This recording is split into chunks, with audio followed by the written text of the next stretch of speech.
Juízes 6, versículo 11. Juízes 6, versículo 11. De 11 a 16. Depois veio o anjo do Senhor e sentou-se debaixo do terebinto de Éfra, que pertencia a Joás, da família de Abiezer. Gedeão, seu filho, estava limpando o trigo no lagar para escondê-lo dos madianitas.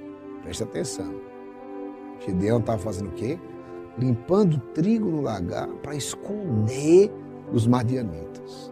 O anjo do Senhor apareceu e lhe disse: o Senhor está contigo, valente guerreiro.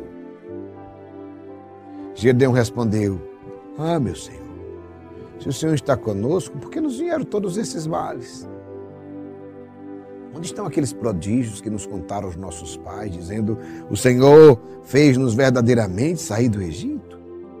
Agora, o Senhor abandonou-nos e entregou-nos nas mãos dos madianitas. Então o Senhor, voltando-se para ele, vai, disse, com essa força que tens e livra Israel dos madianitas. Porventura não sou eu que te envio? Senhor, respondeu Gedeão, com que livrarei eu, Israel? Minha família é a última de Manassés, e eu sou o menor na casa do meu pai. O Senhor replicou: eu estarei contigo, e tu derrotarás os madianitas como se fossem um homem só. O anjo do Senhor veio a Gedeão. Gedeão era um homem que não tinha grande expectativa, era um homem que estava escondendo trigo no lagar. O comportamento dele era de covarde, não de valente guerreiro.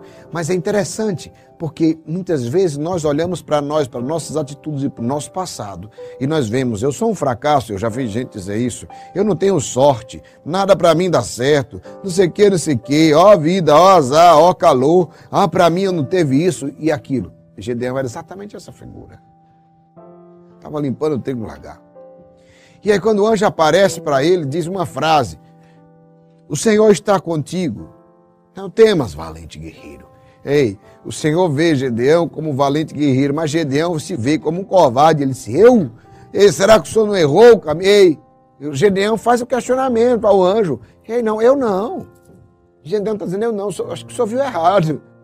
Olha aí direitinho, eu não sou esse valente guerreiro, não. E aí diz assim: se o Senhor está comigo, por que aconteceu todos esses males? Porque quando você está no pessimismo, é exatamente assim que acontece. Pode vir a melhor notícia do mundo, que você só tem coisa negativa e pessimista para dizer. Pode vir a melhor notícia, o que é que você vê? Nada, você não vê nada bom, você só vê as coisas. Mas e por que isso aconteceu? E por que aquilo outro? E por que aquilo? E você começa daquele Gedeão, a mesma coisa. E por que aconteceu tudo isso? E agora? O Senhor nos abandonou. E aí o anjo não quer nem conversa, não quer nem papo com esse lenga-lenga de Gedeão. E aí ele diz o quê? Olha, vai, com essa força que tens. Mas Gedeão não sabia que tinha essa força. E eu quero dizer para você, tem uma história que eu acho interessante. Certa vez um homem perguntava assim: como é que pode um elefante desse tamanho, amarrado num tronquinho com essa corda que não sei... Esse elefante, eu não sei por que ele não arranca. E aí o treinador, como é que chama? O adestrador do leão disse... Do leão não, desculpe. Do elefante disse: esse elefante vem para o circo quando ele é bem pequeno. Quando ele é filhote ainda, bem novinho. E aí nós amarramos esse elefante no tronco com essa corda. E ele luta e bate, se machuca. Ele passa dias e dias e dias botando muito esforço para sair. Não aceita ficar preso, porque ele foi feito para ser livre. E ele se bate, e puxa a corda, e puxa isso. Ele faz esse movimento inteiro, se machuca, se fere, se corta. Até um dia que ele percebe que ele não consegue vencer o tronco e nem a corda. E aí ele para de insistir para sair. E ele fica domesticado. E aí ele nunca mais insiste, porque ele sabe, ele lembra das machucaduras, do sofrimento que ele teve, ele lembra de tudo isso, e aí ele não insiste mais. Preste atenção, o elefante cresce, fica imenso. O elefante, se botasse força ali, ele arrancaria fácil, ele arrebentaria a corda e arrancaria o tronco. Ele tem força para isso. Mas por que o elefante não faz? Porque ele não acredita que tem essa força. Pega essa palavra que eu estou te dizendo. As experiências negativas que ele teve na infância fizeram ele entender que ele não tem força, só que ele não é mais aquele elefantezinho. Ele não é mais, ei, eu quero dizer isso aqui é para você, essa história do elefante é você. Você não é mais aquele lá do passado. Você não é mais aquele homem, você não é mais aquela mulher.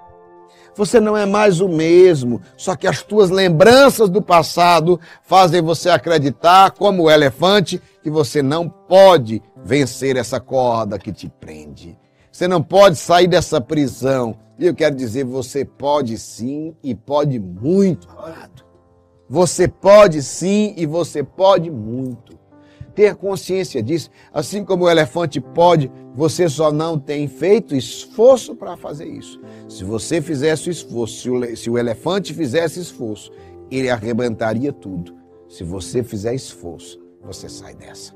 O anjo olhou para Gedeão, não quis conversa com a lamentação, mas não é para mim, eu não posso, eu não sou aquilo, eu não sou. O que aconteceu? Gedeão faz uma resposta poderosa, ou melhor, o anjo responde poderosíssimo.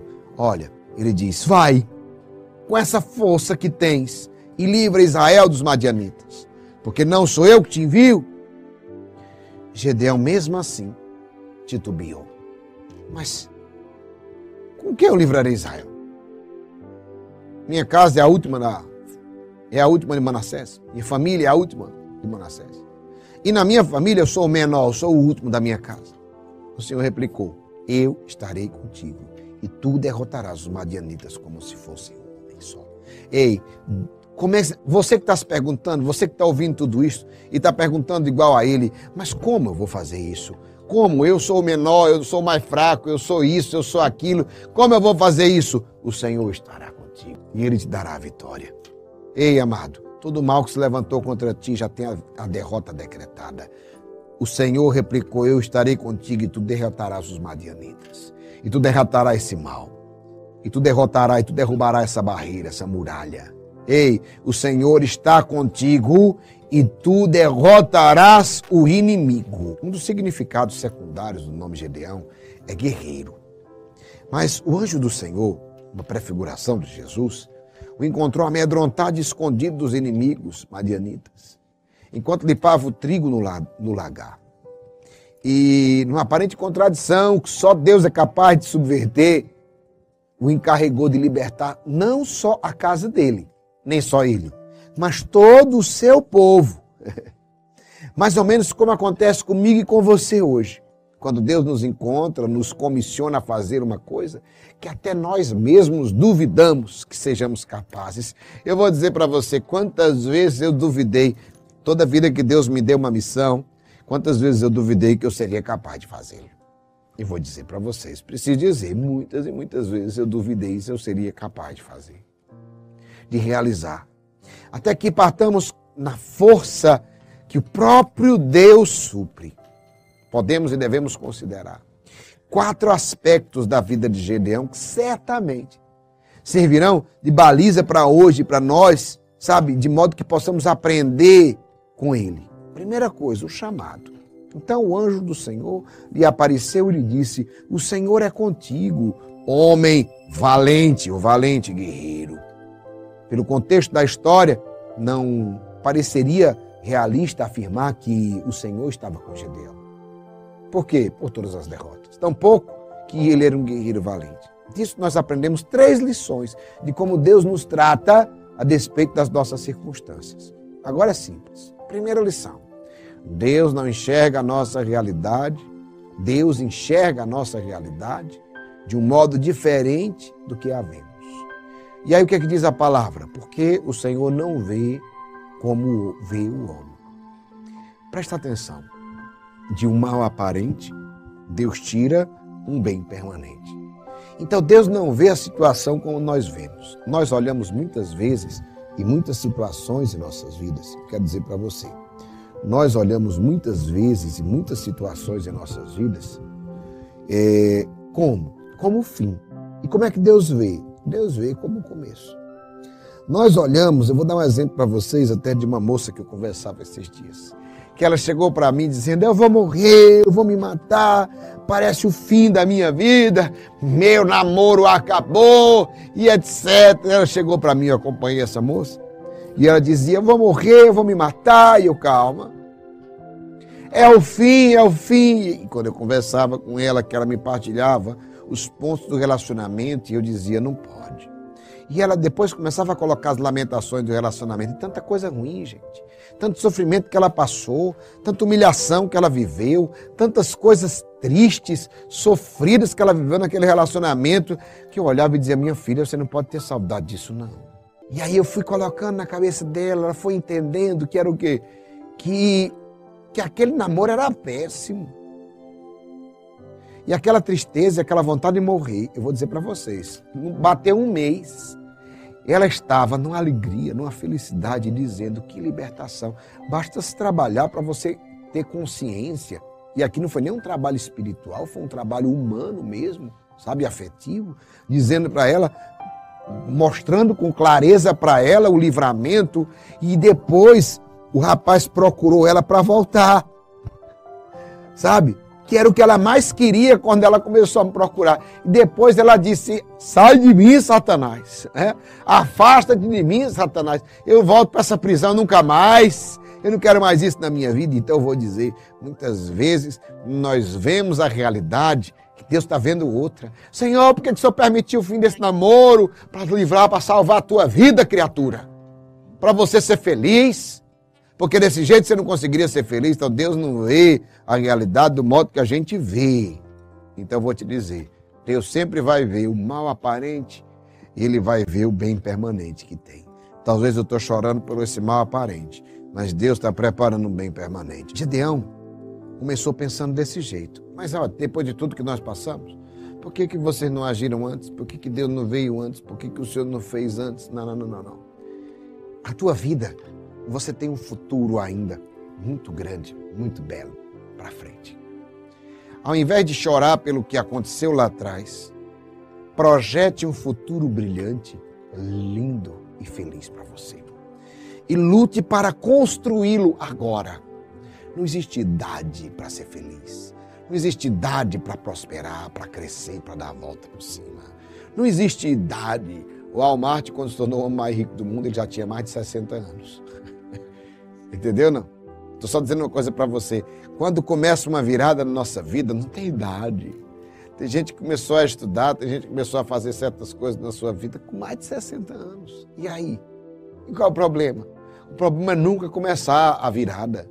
O problema é ficar dizendo, porque podia ser há 16 anos atrás. Hoje é o dia de você ser feliz. Hoje é o dia de você crescer, de você prosperar. Hoje é o dia de começar a construção da tua vitória, amado, amada, escolhido, escolhida de Deus. Eu preciso dizer para você, não chore pelo que já passou. Hoje é o dia de começar a construção e vai valer a pena. Você vai dizer para mim ainda, valeu a pena cada minuto. Como valeu a pena ser feliz hoje? Como valeu a pena construir hoje? Valeu a pena. E você vai ver que vai valer a pena. É hoje o teu dia. Sabe uma palavra que, quando eu olho para... Às vezes eu quero pensar no passado. É agora o tempo favorável. É agora o dia da salvação. 2 Coríntios. É agora o tempo favorável. É agora o dia da salvação. É agora o momento de ser feliz. É agora o momento de prosperar. Agora o momento de dar grande virada na sua vida. É agora. Não é porque o que passou já deu errado. Não. Reconstrói. Faz a meta. Cria o plano. Organiza. Segunda lição. Deus nos observa e está conosco, embora as circunstâncias pareçam dizer o contrário. Muitas vezes parece que Deus está longe, que Deus não está vendo. E eu quero dizer uma coisa para você. Quando parece que a gente pensa assim, Ele esqueceu de nós, né? Deus nos observa. Quando pensamos que Ele esqueceu de nós, não. Esqueceu de nós não, viu, amado? Viu, amada? Ele não esqueceu de nós. Ele está vendo tudo. Ele está só esperando você dar o passo. Quando você der o passo, Deus vai dar o jeito. Foi o que aconteceu. Aconteceu que depois, Gedeão, essa história desse covarde todinho, o homem se levantou como um valente guerreiro, um homem intrépido, corajoso, ousado, bruto. Vou dizer uma coisa para você, em Deus. Ele chegou, meu irmão, depois que Gedeão fez, quando ele passou, o povo tinha tanto medo quando eu vi que tem gente que está correndo até hoje, que morreu correndo, que os ossos estão lá no meio de carreira na estrada correndo só porque ouviu falar que Gedeão estava vindo. Do cara do covarde que estava escondendo trigo no lagar, se tornou um valente guerreiro tão grande que ele com 300, meu irmão, foi tanta gente que ele venceu, que o povo ouviu falar, lá vem Gedeão, eu vou te dizer, os opressores, lá vem Gedeão, tem gente que morreu correndo, até passou o resto da vida correndo, até morrer, porque tinha medo de ouvir o nome Gedeão. O que é mudança de cenário? O que é mudança? Eu estou falando porque esse povo, é verdade isso que eu estou dizendo, não é exagero, não pode estar parecendo brincadeira, mas é verdade, tem gente que morreu correndo no deserto, se perdeu no deserto e morreu correndo. Morreu correndo não, né? Parou de correr e morreu lá no deserto, né? Então, amado, escolhido, escolhida de Deus, isso é mudança de cenário. Eu quero só te dizer, Deus está vendo. Quando o cenário mudar, o povo vai dizer assim, mas meu Deus, quem é ela? E quem é esse? E quem é essa? Que ninguém dava nada por ele, que ninguém dava nada por ela. Pegou a palavra, combatente? Olha, terceira lição. Vou te dizer uma coisa. Deus conhece o nosso potencial, mesmo que não saibamos ainda que o possuímos. Ele nos escolheu quando ninguém teria motivos para fazê-lo. Você é escolhido. Você é escolhida. Ei, você é escolhido. Você é escolhida. Deus conhece o teu potencial, combatente. Você é escolhido, você é escolhida. Se você precisa entender uma coisa. Você está vendo, será que eu consigo? Deus está olhando para ti dizendo assim, ó, já escolheu. Deus está olhando para ti e diz assim, ei, amado, você já venceu, você já conseguiu. Mais que isso, presta atenção. Será que eu vou conseguir isso? Deus está olhando para ti dizendo assim, ele nem sabe, ela nem sabe que ele vai conseguir isso vezes 10, vezes 100. A questão é o número potencial. Você acha que eu sou exagerado? Deus é 100 vezes mais exagerado. Pode ter certeza, Deus é 100 vezes mais exagerado. Você é escolhido de Deus. Enquanto você está olhando, escute, porque você vai escrever esse testemunho. Eu vou estar aqui. Vencedores fazem todos os dias o que fracassados fazem ocasionalmente. Eu vou estar aqui para ver, olhar no seu olho e você dizer assim, Geraldinho, eu estava pensando assim, Senhor, será que eu pelo menos vou conseguir isso? Só que quando você conseguir 100 vezes mais, eu creio que nós vamos olhar no olho e você vai dizer para mim, Geraldinho, naquela época eu pensava assim, será que eu vou conseguir isso? Hoje eu já consegui 100 vezes mais que isso. Anota, grava essa palavra, pega a palavra, ei combatente, grava esse trechinho desse vídeo aqui. Grava porque no dia, e não é coisa que vai acontecer do dia para a noite, é coisa que vai acontecer no caminho. Você vai ver quando isso se realizar, você dizer para mim, Geraldinho, eu estava sonhando isso, hoje eu tenho 100 vezes mais do que esse sonho. Pegou essa palavra?